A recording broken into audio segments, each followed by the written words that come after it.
जनतेचे रोजीरोटीचे प्रश्न सोडवण्यात आलेलं अपयश झाकण्यासाठी आणि आपला धर्मांध अजेंडा पुढे रेटत आपलं राजकारण पुढे घेऊन जाण्यासाठी काही शक्तींकडून महाराष्ट्र पेटवण्याचे उद्योग सुरू झालेले आहेत.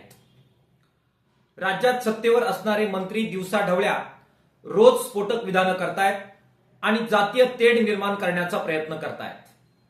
आपल्याला मुख्यमंत्र्यांचा पाठिंबा आहे आणि आपल्या विचाराचं सरकार सत्तेवर आहे, त्यामुळे आपल्याला हे करण्यामध्ये कुणाचीही भीती नाही असं जाहीर विधान केलं जात आहे. या संबंध पार्श्वभूमीवर महाराष्ट्रामध्ये अस्थिरता निर्माण झाली असताना नागपूरची घटना योग्यरित्या हाताळली असती तर त्या ठिकाणच्या दंगली टाळता आल्या असत्या असं म्हणायला वाव आहे.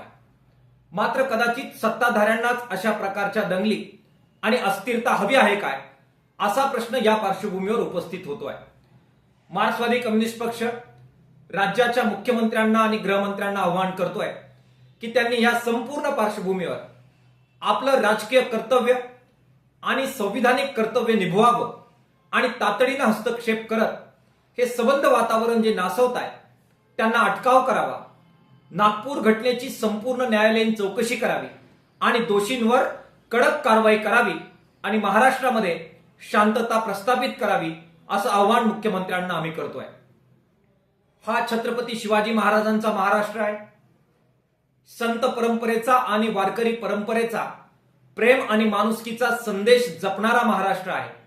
शाहू फुले आणि आंबेडकर यांच्या सामाजिक एकतेचा महाराष्ट्र आहे.